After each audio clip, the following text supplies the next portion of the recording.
গল্প জিনিয়াসের মা।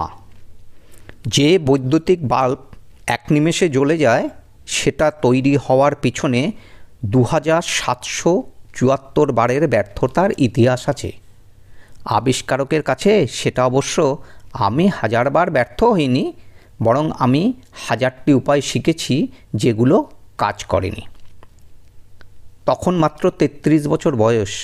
না, জন্ম থেকেই প্রতিভার বিন্দুমাত্র ঝলকানি তো ছিলই না, বরং উল্টোটা।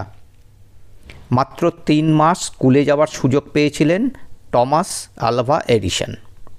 7-8 বছর বয়সে একদিন স্কুল থেকে একটি চিঠি নিয়ে বাড়িতে আসলে মা চোখে জল নিয়ে নিজের ভাষায় পড়লেন, আপনার ছেলে জিনিয়াস। এই ছোট শহরে ওকে শিক্ষা দেওয়ার মতো কেউ নেই। ওকে বড় শহরে বড় স্কুলে ভর্তি করে দিন, ও একদিন বিশ্বে বিশেষ নাম করবে।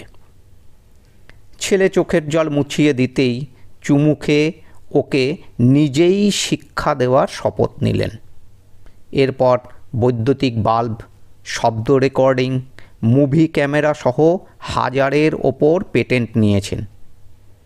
অনেক বছর পরের কথা। টমাসের মা তখন আর এই পৃথিবীতে নেই। ততদিনে টমাস এডিসন হয়ে গেছেন শতাব্দীর অন্যতম সেরা আবিষ্কারক। একদিন আলমারি গোছাতে গিয়ে তিনি একটি চিঠি খুঁজে পান।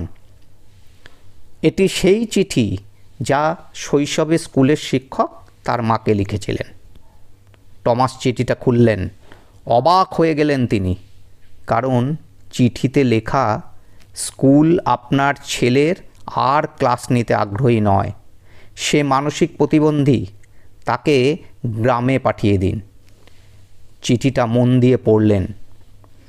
আবেগপ্রবণ হয়ে গেলেন টমাস। বুঝলেন সেদিন মা তাকে মিথ্যা পড়িয়ে শুনিয়েছিলেন। এরপর তিনি তার ডায়েরিতে লিখলেন, টমাস এডিসন ছিলেন একজন মানসিকভাবে দুর্বল শিশু, যার মা তাকে শতাব্দীর সেরা জিনিয়াস বানিয়েছেন।